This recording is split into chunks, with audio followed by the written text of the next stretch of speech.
I'm joined by my guests, Martin Jay in Marrakesh. He's an award-winning journalist and commentator.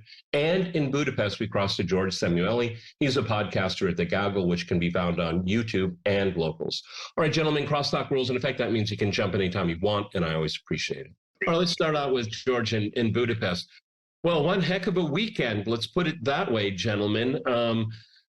I don't want to go over all what happened, the events. People know what they are right now. What the upshot is that Prigozhin has been amnestied in the sense that he's not going to be charged for serious crimes of insurrection and treason.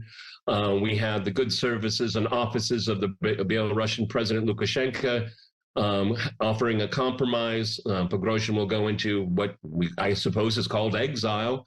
I'm not sure what's going to happen to his assets and his companies and all of that.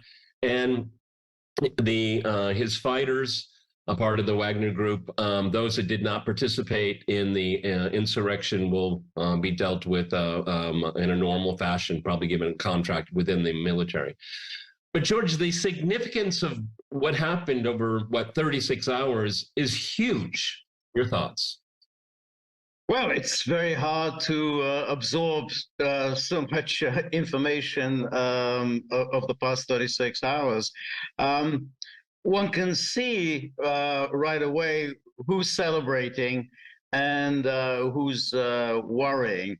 The Western media, Western governments, Western politicians, they're all rejoicing. So Prigozhin, who is purports to be a patriotic Russian, wants to do what's right for Russia, do what's best for Russia. Is this what he set out to do? That there are high fives going around in the Western capitals, and let's remember the goal, as far as NATO is concerned. I mean, we've said this many times here and at the Gaggle. The goal wasn't really Ukraine or achieving anything for Ukraine. The goal was regime change in Russia. The goal was to get Putin out and to push Russia into internal turmoil. So NATO and the West will have achieved at least that goal partially. I mean, what happened this weekend? And this will only encourage them further. I mean, they will have seen that Moscow looks weak. Putin makes a declaration to the nation. This is treason. This is stab in the back. We cannot tolerate this. And, in the end, yeah, he tolerated it. Yes, Prigozhin is gone. He's in exile. But that's in Belarus. I mean, that's next door. Does anyone really believe that he's now going to shut up and, well, there is such a thing as the Union State also. It's a Union State. I don't think he's going to retire and, and make sandwiches and, go back to catering for rich people. I'm assuming he's going to go on issuing his videos, issuing all manner of statements. And then there's going to be a problem of how to deal with it. As I've said before, I think that the longer this war drags on, the more such problems are going to arise. And I don't think this problem with Prigozhin has been solved yet. Martin, but it's from my point of view, I'm glad this incident has come to an end because of past experiences. When I'm thinking of 1917 and the collapse of the Russian state, but nonetheless, it was averted. It has been resolved, at least temporarily. I would have preferred a perp walk in handcuffs. I'm sorry, I'm old school that way. But then again, it has been resolved to the point where there wasn't bloodshed.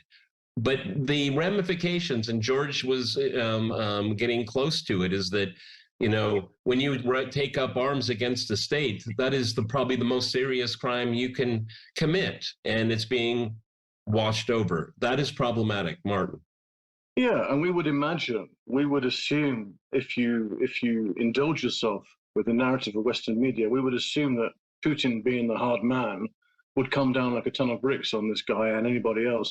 But in fact, I think I'm really putting my head on the block here for Twitter haters, but I actually think that Putin came through it as quite cool-handed and quite measured and quite a leader. I mean, leaders, by definition, good leaders of superpowers, usually don't flinch when a crisis emerges. They handle it, and that's why they're there. That's why they're at the top, and that's why they stay in power for, 23 years. You know, there was a crisis yesterday.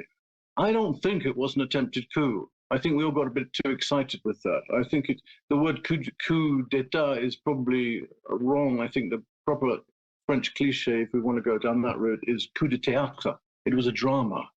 And I think it was a drama very well orchestrated by Prigozhin. I think he prepared it. I think he knew all the steps in advance. There was no making it up as you go along. I think he knew exactly what he was doing, and I don't think he intended to go to Moscow. I think he knew that there'd be some sort of a negotiation somewhere halfway up the M4. But there are lessons learned, and I think we should reflect on this. And I hope Mr. Putin and his advisors are reflecting on it, that we don't have a stringent, stoic level of accountability on the Russian side so much. There's been a bit of outrage, a bit of hue and cry with TV personalities who have criticized what's gone on, but they haven't come up with the detail. They haven't come up with a real professional level of opprobrium, militarily speaking. And I think this is actually quite a good thing. What's the big deal of this guy being in Belarus? I think he will do a lot of videos now. I think he would probably do them daily. He'll be the professional irritant of the military and of the military strategy. I don't think that's such a bad thing. I think it might be quite good. I mean, I hope Putin at least has the decorum to take a step back and reflect on some of the points this guy raised. That would be a real tragedy if he didn't do that. That there were, let's say, grey areas. There were mistakes made. Well, let's say it right out front. All three of us, okay? There's a lot of people that don't have to go and fight, okay? They're protected. Young people, they're driving their little fancy cars for mommy and daddy, and it creates umbrage. I mean, let's be honest about it, okay? Let's also be honest. Let's also be honest about wars. Mistakes happen. Mistakes do happen. Friendly fire does happen in the panic of wars. People do make mistakes. Communication lines get cut off temporarily. Technology lets you down, and you do shell your own people. Happened a lot in the Iraq War, which I didn't go to, but I saw a bit of it in Afghanistan as well, of American soldiers talking about friendly fire. So it happens in Russia as well. It happens on the front line. But I think the really interesting takeaway for me is the fact that Ukraine and the West and NATO just basically froze and indulged themselves in this old adage of Napoleon, I think it was. He says, when your enemy is fighting amongst itself, don't interrupt them, And I think, and that shows you a lot about where we are in the war, because if you're talking about something like 25,000 troops removed from a particular area of that front line, surely the military strategists on NATO would be saying, hey, there's an opportunity now. You really should move now. Now is the time. This is a Normandy, D-Day beaches kind of scenario here, where you've got a window of weather on your side. In this case, it was a military logistics. Well, from what I understand, that regular Russian servicemen had replaced that part of the frontier. George, you mentioned something I think is very interesting, is that, inside the Beltway and, in Brussels, there was the muffled laughter, about the Russia's travails and all that. But Prigozhin is, the way Putin is always described as this, authoritarian, hard guy, but Prigozhin is to the right, and he's a populist right, okay? And I don't think, the ideological processes were didn't percolate very well, because it's bad because Russia's having problems, but they really don't, they don't really want to analyze how much further right Prigozhin is when you look at his rhetoric, George. No, that's right. And of course, remember, Prigozhin has for years been a kind of a bête noire of the West. I mean, as far as I remember, I think he has been labeled as a terrorist organization by the United States government. I remember he was blamed for the 2016 election, that he interfered and helped Trump win. So it's certainly very peculiar, the sudden embrace of Prigozhin. But for the Western governments, they just want chaos. They feel that this is, we're going to go back to the 1990s, and once Putin can be pushed out, then there's no obvious successor waiting in the wings, and then all hell breaks loose. And that's really the Western policy. I mean, they're not. It is the empire of chaos. I mean, they're just like, if it's chaos, then it's good for us. And I think that's why they were gleeful about what's happened. And I think this will encourage them. They say, look, it's as we thought. Putin's a lot weaker than we had suspected. And there's Michael McFaul. I mean, he's been doing his usual Twitter storm and saying, well, Putin has always backed down. Every time anyone has confronted him, he's always backed down. Look what happened with Turkey in 2015 and so on. And that is going to be the perception. And I think that I agree with you that, look, bloodshed was avoided, and that's a good thing. And because I think we were fearing yesterday that there was going to be an almighty clash between the Russian forces and Wagner. That didn't happen. But as we move forward, I mean, I think Russia really does have to resolve this problem, and I think that this problem in Ukraine has to be dealt with, because I think the frustrations within the military is going to grow. I mean, they're going to feel that this needs to be brought to an end, because soon we'll already be commemorating 2 years since the start of this special military operation. So they have to bring this to an end. One can only hope that that is the conclusion that will be drawn by the Russian leadership. Martin, and we have 30 seconds before we go to the break. I like what you said, because, with juxtaposed to what, someone like Michael McFaul showing that Putin is very weak, but you actually say just the reverse. He has the capital to be able to make compromises, to go look at nuances and whatnot here. I mean, I don't have a definitive position on all this. I'm still trying to absorb it like the both of you. Real quick before we go to the break. Yeah, I mean, look, I think it boils down to one main thing. Yesterday, he had a very stark choice.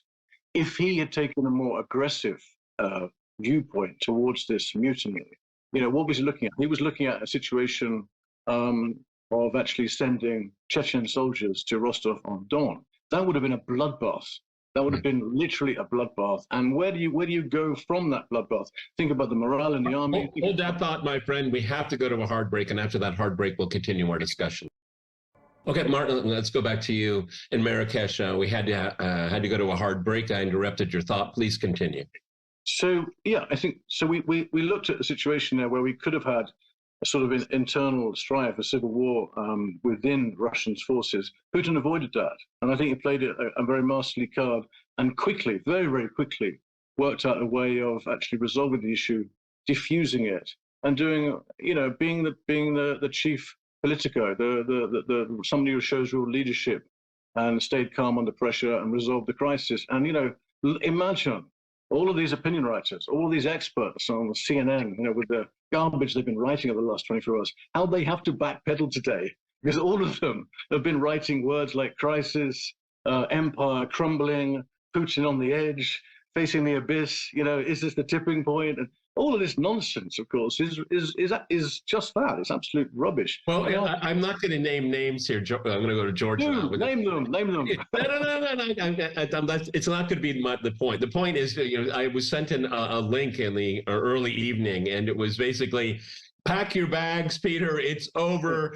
There's plenty of street lamps that they'll probably pick out for you. And it was all this bravado. And I just wrote back, he backed down. He's going into exile. And it was just like silence, okay? Because just what you've both been saying as you come on graciously every single weekend is that the reality, they'll never get in the way of their ideology, okay? But George, you were saying something that we say on our Gaggle podcast, and you've said it many times, and I think is really important, is that the initial special military operation was supposed to be done on the cheap, as he would like to say it, and I think it's appropriate. Having the Wagner group was doing it on the cheap too, and that came back and bit them. You know where, George? Yeah. Well, I think that's right, and I think that it clear to the extent that anything can be clear because so little information has been divulged that the Russian government was planning on some very quick knockout blow to Kiev in the early days of the launch of the so-called special military operations. Just force Zelensky into a change of policy, absolutely intimidate them with that massive force outside Kiev, and then it would be something similar to what happened in Czechoslovakia in 1968. That didn't happen, and then once this whole special military operation transformed into essentially a war, then Russia decided not to go down the path of full-scale mobilization, but wanted to do it on the cheap and with people such as Prigozhin. And Prigozhin is really, a hark back to the era of the 1990s. I mean, these big, powerful oligarchs who amassed a lot of money and a lot of power, and who could just do all sorts of things for the government. Roman Abramovich and all the rest of them. Abramovich was also involved in conducting various operations for the government. And he lost it, and he lost his yacht and football club as a result. Couldn't have happened to a nicer guy. But that was it. So they delegated this to Prigozhin, as they delegated other things to Prigozhin. I mean, the various operations in Syria and in the Sahel and so on. But you pay the price. And Prigozhin, like many generals of the past, let all this go to his head. He suddenly realized, hey, I'm bigger and more important than the government that has given me these lucrative contracts. So it was no question a disaster was in the making. I mean, for weeks he's been sounding off, denouncing the Russian state, obviously believing himself to be vastly more important than anyone else. It was bound to end in disaster. Martin, George brings up a good point, because we've talked many, many times when following this story. This has been months in the making here. And why is Prigozhin barking like he is? He's personally attacking the defense minister, the intelligence apparatus, and there was no reaction. There was no reaction. It was just something that was said out there, and it was. Within Russian political culture, it's very disrespectful. You don't usually do that type of thing. Right. You usually keep it to yourself. And so a lot of people really surprised by it. And I found it to be an annoyance, because it seemed to be distracting from what was at hand. And plus, I always kind of fall back on the position. He was hired to do a job. Okay. And let's be honest here. His fighters took the brunt of bloodletting, okay? But that's what the deal was. Going back to George's conflict on the cheap, you don't want to send boys from Omsk and Lake Baikal and places like that, okay? That was part of the deal. But then again, that showed the class difference. The poorest and least advantaged ended up going into Wagner. That's what it's revealed here for a lot of people. But we should also not forget what Wagner is and who those Wagner folks are. They're mercenaries. So they are paid money to fight. They are professional soldiers. They don't have ethics or ideologies. They're not burdened by any of that nonsense. You mentioned earlier that we had indications, we had clues for a long time. I'm surprised that it came to this. I mean, I think probably this climax, this moment where Putin supposedly looked into the abyss, I think it was probably helped by Western media, because who really seized on those rather petulant and colorful videos that Prigozhin made? It was really Western media. It was Western journalists, Western analysts who retweeted them, who really lent on them and gave them the prominence that probably they shouldn't have really deserved. But in terms of actually guessing what came next, one of our contributors at Maghrebi, a Scottish writer, a brilliant writer called John White, actually predicted this a few months ago. He predicted in an article that there was some sort of a coup d'etat on the cards, and this is the guy who was going to pull it off. So I think the signs were there. I think we lost sight of who he was and what he does and what these mercenaries do. But he didn't feel that his services and his men's services were rewarded correctly. He complained about lack of ammunition and about the friendly fire and not having the respect that he believed he needed, he deserved, was merited from the defense minister. And of course, the defense minister is a key part of this whole row. Shoigu was really the nemesis of this guy. This Shoigu was really the one he had in his sights, in his hairline sights. So a lot of it, I think, was down to Western media. If you do what I did yesterday, I don't advise it, but I actually bit the bullet yesterday and put on CNN and listened to CNN while I did the washing up and various remedial tasks around the house. And I was appalled at how the analysts and the academics, the people who I call the white bookshelves, people always have white bookshelves behind them. I don't know why in America, but the academics always have white bookshelves. They seem to be more objective and informed and balanced in how they framed the whole so-called coup d'etat yesterday, whereas the real experts, the journalists that CNN wheeled out, Ben Nice but Dim Wiedemann and Nick Patton-Walsh, who just talks and talks and talks forever. Okay, he's a Brit, he's articulate, he has fancy words, but these guys, these journalists, they never went to Russia. They never said once in these long, long, long pieces to camera, according to people I've spoken to in Russia, according to my source, we never heard that. All we just hear is, I think this and I think that. And, the cliches stack up. And you realize that you're talking to journalists who really haven't got the faintest idea of what's going on in Russia and close to Putin. And all of these cliches and lies and half-truths and just this pack of lies really is fed to people, and a lot of it sticks. A lot of it is actually taken in. Oh, absolutely, it sticks. I wonder how much of that. What do you figure? What do you figure? I wonder how much. Half the people that were exposed to Russiagate still believe it. Yeah, but I wonder how much of it actually impacted Prigozhin himself when he made those videos.